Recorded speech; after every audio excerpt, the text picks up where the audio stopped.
अच्छा, इस एग्जांपल को सॉल्व करने के पहले 23 को हमको कुछ कंसेप्ट पता चाहिए। जैसे इसमें देखो 2-3 चीज़ें नहीं दी है तुमको, ये वाले कुछ कंसेप्ट नहीं है। जैसा ऑर्थो सेंटर किसको कहा जाता है पता चाहिए, वैसे ही इन सेंटर किसको कहा जाता है वो भी पता चाहिए हमको।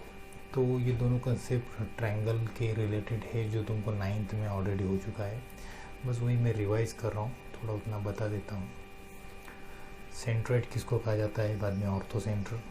सेंट्रोइड जी से डिनोट होता है, ऑर्थो सेंटर एच से डिनोट होता है, सर्कम सेंटर हम ओ से डिनोट करते हैं, और जो इन सेंटर होता है वो आई से डिनोट होता है। हमको ये चारों चीज़ें पता चाहिए ये प्रॉब्लम सॉल्व करने के लिए। पहले जैसे कोई भी एक ट्रायंगल है, जैसे मैं ये ट्रायंगल निकाला हूँ इधर, ठीक है। इस ट्रायंगल में पहले तो सेंट्रोइड आता है। सेंट्रोइड मतलब क्या, point of concurrency of medians. Medians का कॉन्करेंट पॉइंट रहता है ये। मतलब देखो यहाँ से अगर मैं मीडियन निकालूँ, अब देखो ये जो साइड है ए बी सी, ये एक ट्रायंगल है। ये जो ए बी है, ए बी सपोज 6 सेंटीमीटर है, तो बीच में 3 सेंटर पे मिड पॉइंट आएगा, ये 3 सेंटर पे मिड पॉइंट आएगा। वैसे ही बी सी भी अगर 8 सेंटीमीटर, तो बीच में 4 सेंटीमीटर पे बीच में कहीं तो मिड पॉइंट आएगा। वैसे ही इस ए सी में भी मिड पॉइंट आएगा बीच में। अब ये जो साइड है ए सी, इसके सामने के पॉइंट को अगर इसको ज्वाइन किया जाए, इससे इसको ज्वाइन किया सपोज हमने, तो ये हो गया इस ए सी के रिलेटेड मीडियन। क्योंकि मिड पॉइंट को अगर ज्वाइन हो रहा है तो उसको मीडियन बोला जाता है। अब ये साइड में ए बी में भी ये मिड पॉइंट है, ये मिड पॉइंट इस आगे के पॉइंट को अगर हम ज्वाइन करेंगे ऐसा इस तरीके से, तो ये रहेगा मीडियन। फिर से अब एक साइड बचा ये वाला, इसका ये मिड पॉइंट है, और इसको ज्वाइन करो सामने वाले पॉइंट, इस साइड के सामने वाला पॉइंट ये है, तो इसको ज्वाइन किया ऐसे, तो ये जो पॉइंट मिलेगा दैट इज कॉल्ड जी। इसको बोला जाता है सेंट्रोइड।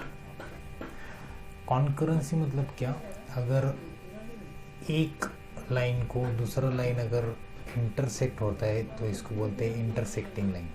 ये इंटरसेक्ट हो रहा है करके, इंटरसेक्टिंग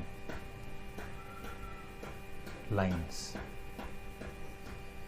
वैसे ही अगर दो लाइन से ज़्यादा लाइन्स अगर मिल रहे हैं, ये एक लाइन है, ये एक लाइन है, ये एक लाइन है, तो दो से ज़्यादा अगर रहा तो इसको कॉन्करेंट पॉइंट बोला जाता है। इस पॉइंट को point P is concurrent point, point P is concurrent point of 3 lines. समझ गए हो शायद। तो 2 लाइन तक रहा तो इंटरसेक्टिंग, 2 से ज़्यादा अगर ये 4 लाइन का भी होता इंटरसेक्टिंग पॉइंट तो उसको कॉन्करेंट पॉइंट कहा जाता है।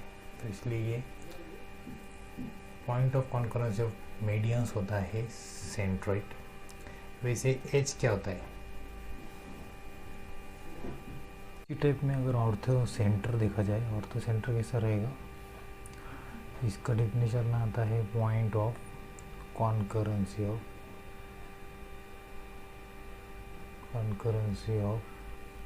अल्टीट्यूड्स।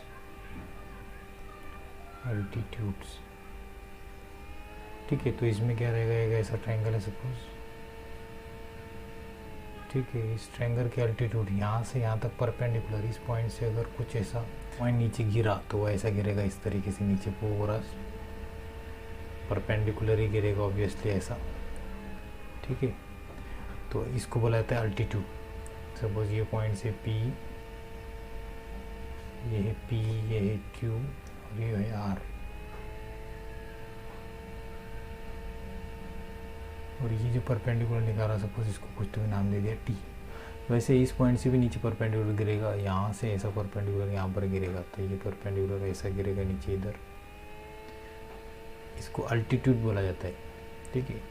जैसे देखो यहाँ पर ऐसा दिख रहा है कि ट्रायंगल में सब पॉइंट तो अंदर ही आ रहे हैं, तो ऐसा नहीं होता है। अगर कोई ट्रायंगल ऐसा है, इसको बोलते हैं ऑब्ट्यूज एंगल ट्रायंगल। ये ऑब्ट्यूज ट्रायंगल में क्या होगा, इस पॉइंट से जब अल्टीट्यूड नीचे गिरेगा तो वो ऐसा गिरेगा इधर नीचे, इसी लाइन पे गिरेगा ऑब्वियसली इस पे, लेकिन ऐसा गिरेगा इधर बाहर से। तो ये अल्टीट्यूड होता है, मतलब पॉइंट से डायरेक्टली नीचे गिरेगा। जैसे अगर टीचर क्लास में खड़े हैं तो वो जब चॉक फेंकेंगे तो चॉक फेंकने के बाद ऐसा साइड से नहीं गिरेगा हमेशा, ये ऐसा नहीं आएगा।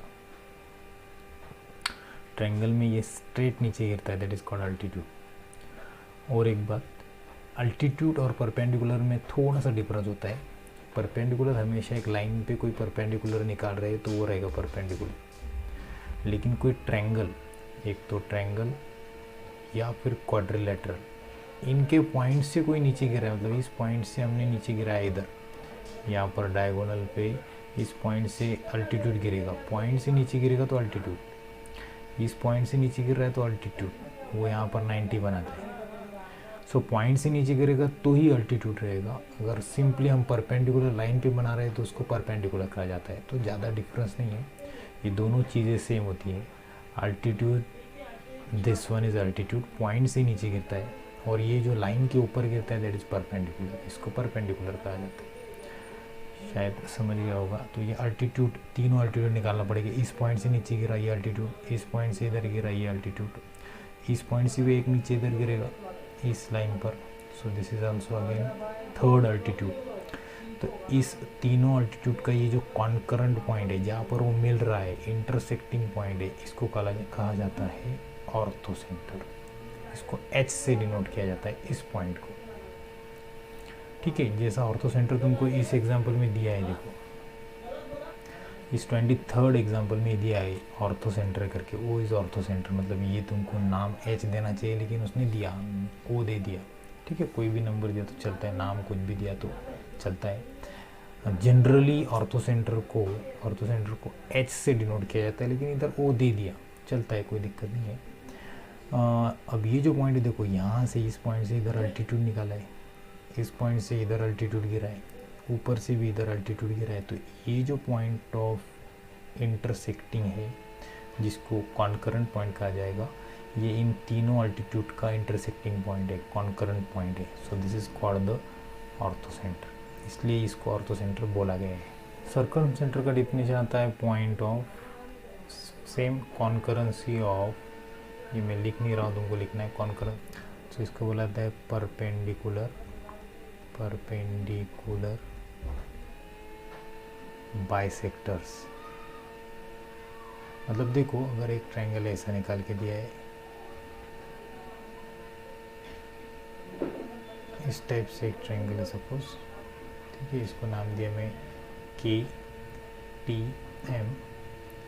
अच्छा, अब इसका परपेंडिकुलर बाइसेक्टर कैसा निकलेगा, तो मिड पॉइंट से, यहाँ का मिड पॉइंट यहाँ पर आएगा कहीं तो भी, ये मिड पॉइंट, वैसे ही दूसरे लाइन का, इस लाइन का मिड पॉइंट यहाँ आएगा कहीं तो भी। तीसरा जो लाइन है ये वाला KT, इसका मिड पॉइंट यहाँ कहीं तो भी आएगा। अब हमको इस मिड पॉइंट से, जैसे कि परपेंडिकुलर बाइसेक्टर, मतलब ये परपेंडिकुलर तो गिरना चाहिए ऐसा, लेकिन इस लाइन को बाइसेक्ट भी करना चाहिए, परपेंडिकुलर भी और बाइसेक्टर भी। मतलब ये डिस्टेंस यहाँ से यहाँ तक का, अगर ये T यहाँ पर पॉइंट है TS है सपोज ये, तो ये TS और SM सेम चाहिए, तो इसको बोला जाएगा, इस परपेंडिकुलर को परपेंडिकुलर बाइसेक्टर। SM और TS सेम चाहिए। वैसे इधर भी ये सेम है, मिड पॉइंट है, मतलब ये वाला डिस्टेंस और ये वाला डिस्टेंस सेम रहेगा, यहाँ से यहाँ तक का, यहाँ से यहाँ तक का। तो यहाँ से भी एक परपेंडिकुलर तुमको लेना है ऐसा, तो एक परपेंडिकुलर ऐसा कोई तो भी आएगा, ठीक है, तो वो यहाँ पर मिलेगा। वैसे ही इधर का भी एक परपेंडिकुलर ड्रॉ करना है, यहाँ से मिड पॉइंट से यहाँ से ड्रॉ होगा तो वो ऐसा जाएगा कहीं तो भी, यहाँ से परपेंडिकुलर बोलकर, तो इस पॉइंट को बोला जाएगा दिस इज सर्कमसेंटर O। अच्छा, ये नाम अलग अलग डिनोट किया जा सकता है, क्योंकि मैं बोल रहा हूँ कि ऑर्थोसेंटर ये डिनोट किया जाता है जनरली, मतलब जनरली कहीं भी बुक में अगर देखा जाए तो ये से डिनोट होता है। ऐसा नहीं है, बुक में कभी कभी दे सकते हैं इसको नाम दूसरा दिया है, जैसा ये एग्जांपल में दिया है, ऑर्थोसेंटर को O दिया है, O इज़ द ऑर्थोसेंटर। तो ऐसा भी हो सकता है कि उसको कुछ भी नाम दिया जाए, लेकिन जनरली H दिया जाता है, ऐसा मैं बोल रहा हूँ, ठीक है। अब रहा लास्ट तुम्हारा इन सेंटर किसको कहा जाता है, और हमको वही बहुत इम्पोर्टेंट है, इन सेंटर किसको कहा जाता है। तो मैं यहाँ पर तुमको इन सेंटर बता देता हूँ। अब इन सेंटर जैसा ये ट्रायंगल है, इस ट्रायंगल का इन सेंटर देखो, इसका इन सेंटर निकालना है सपोज। अब इसका नाम दे दिया सपोज के यस पी, कुछ भी नाम ले सकते हो। अब इन सेंटर का डेफिनेशन क्या है, ये तो था, पहला था point of concurrence of median, वो था सेंट्रोइड। दूसरा था point of concurrence of altitude, वो था तुम्हारा ऑर्थो सेंटर। अल्टीट्यूड रहा तो ऑर्थो सेंटर, मीडियंस रहा तो सेंट्रोइड, उसके बाद में परपेंडिकुलर बाइसेक्टर रहा तो सर्कम सेंटर, और लास्ट रहता है एंगुलर बाइसेक्टर। बाइसेक्टर ही होता है लेकिन एंगुलर, मतलब पॉइंट ऑफ कॉन्करेंसी ऑफ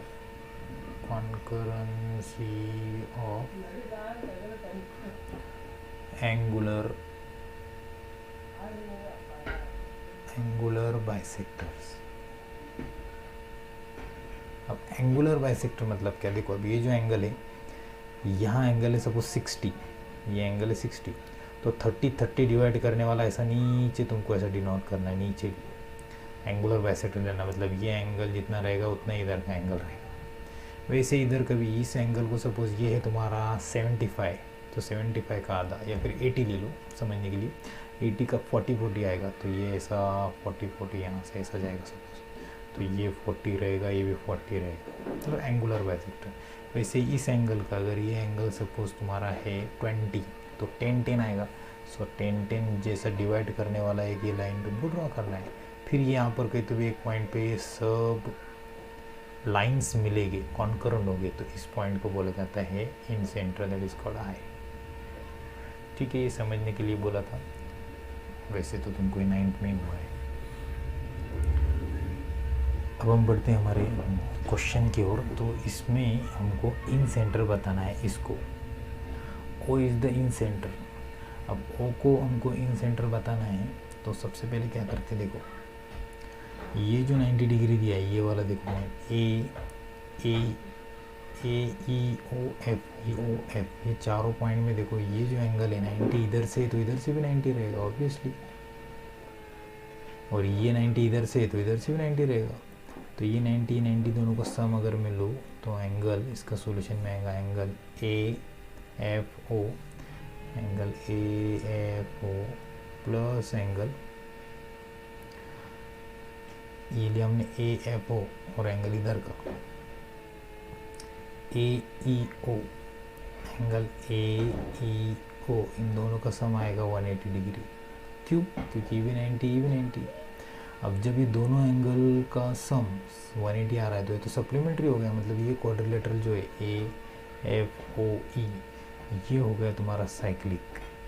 ऐसे साइक्लिक मतलब क्या, सर्कल पे ये सब पॉइंट्स है ऐसे, इस तरीके से इस सर्कल पे चारों पॉइंट है, तो मैं लिखूँगा देयरफॉर सप्लीमेंट्री है, इसलिए क्योंकि हमने साइक्लिक क्वाड्रिलेटरल में देखा कि साइक्लिक क्वाड्रिलेटरल के चारों पॉइंट सर्कल पे हो तो उनके दो सामने के जो एंगल होते हैं अपोजिट एंगल्स का सम सप्लीमेंट्री आता है, मतलब 180 आता है। तो ये जो क्वाड्रिलेटरल हो गया, देयरफॉर क्वाड्रिलेटरल ये वाला A E O F is a cyclic quadrilateral,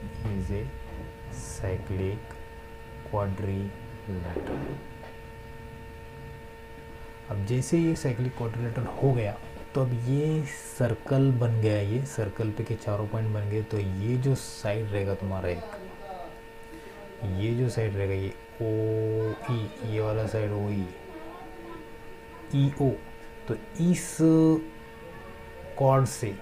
cord से दो एंगल निकलेगी, ये angle E A O, angle E A O is equals to same रहेगा किसके, ई ए ओ। इस सेम कॉर्ड से ये एंगल भी आया और ये वाला एंगल भी आया, देखो ई एफ ओ, ये वाला भी ई एफ ओ, इधर का ये E F O, angle E F O, इसको मैंने इक्वेशन 1 दिया। देखो फिर से एक बार बोल रहा हूँ, ये जो कॉर्ड था ई ओ, ये इस सर्कल पे है और इसी एक कॉर्ड से दो एंगल बने हैं, ये वाला भी ई ए ओ और ई एफ ओ। तो angle inscribe in same arc, तो इसको बोला जाएगा एंगल्स, रीजन में ऐसा लिख सकते हैं angles inscribe in same arc. ठीक है, अभी इक्वेशन 1 हो गया। सिमिलरली अब मैं क्या कर रहा हूँ, नीचे की तरफ आ रहा हूँ, इधर नीचे की तरफ, ये FODB इस वाले क्वाड्रिलेटरल में। तो यहाँ पर भी देखो ये वाला angle OFB, angle OFB plus ये 90 है, वैसे इधर भी 90, इधर का 90 तो ये भी 90, ODB, एंगल ODB ये भी 90 है। तो 90 प्लस 90 कितना हो गया, 180 फिर से, क्योंकि ये 90 है, इधर का भी 90 है। तो मतलब ये भी सर्कल हो गया ऐसा, इस तरीके के सर्कल पे ये चारों पॉइंट, इसका मतलब ये वाला भी,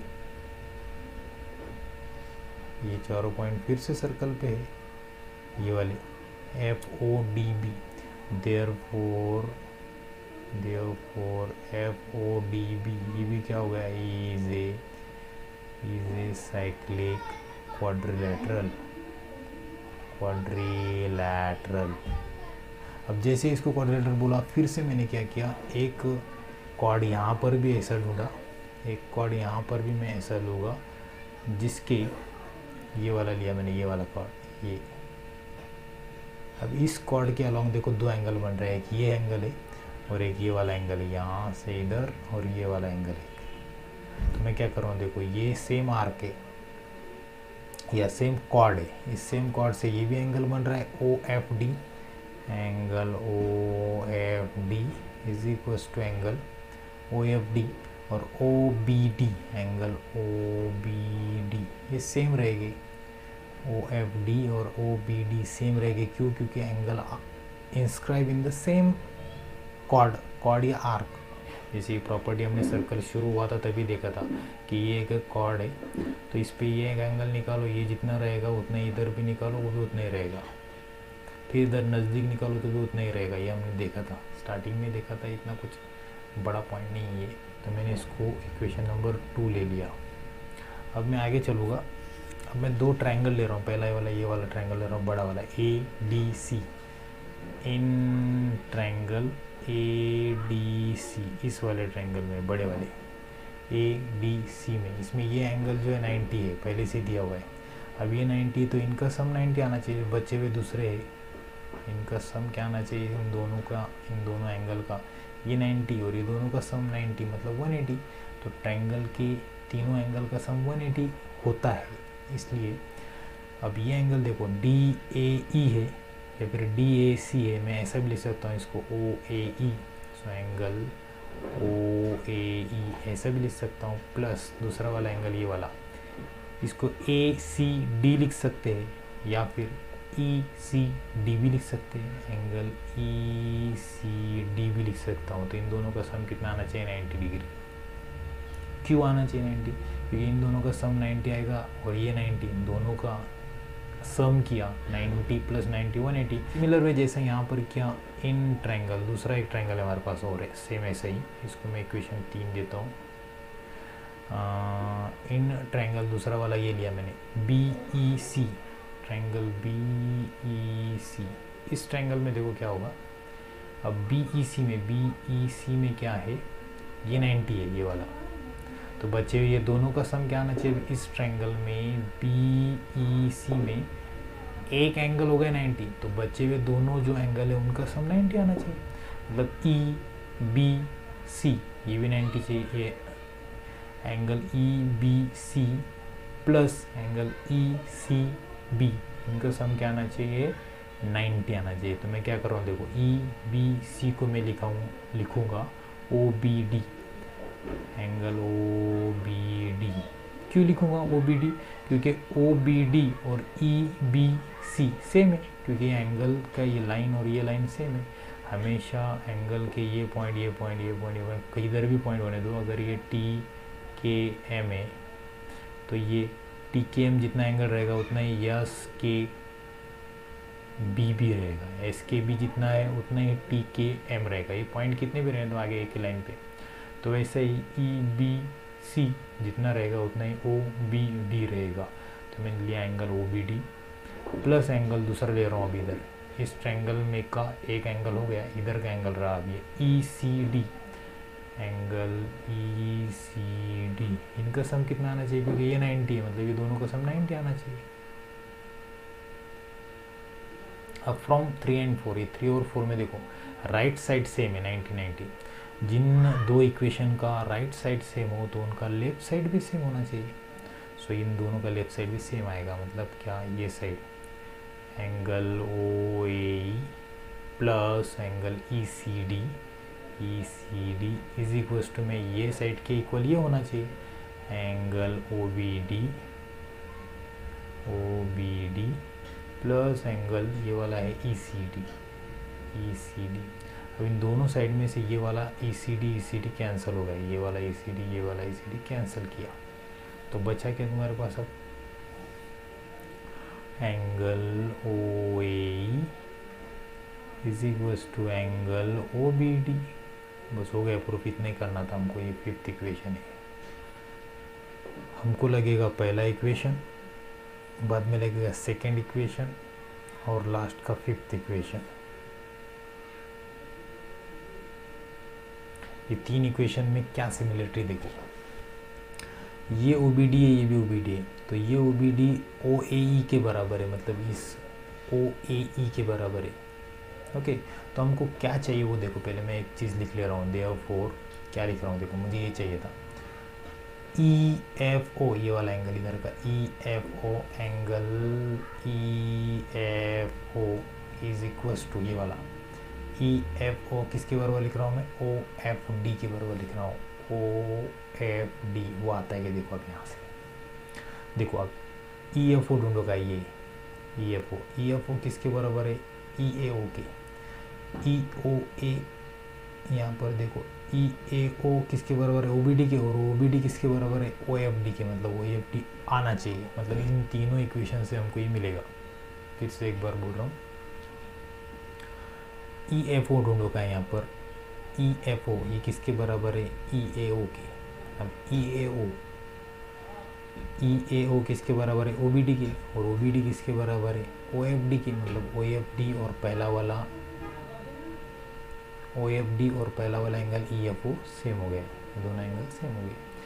जैसे ये दोनों एंगल सेम हो गए तो देखना अब ये इस ट्रायंगल में ऐसा हो गया कि ये जो एंगल है, ये इस एंगल था, इसका ये बाइसेक्टर हो गया, ये एंगल सेम, ये एंगल सेम आ गया ना, दो एंगल सेम आ गए। देखो ई एफ ओ और ओ एफ डी, मतलब ये वाला एंगल और ये वाला एंगल सेम आ गया, और ये यहाँ से एक लाइन जा रहा है ऐसा, मतलब ये लाइन ओ एफ जो रहेगा तुम्हारा वो हो गया bisector of this angle E F D.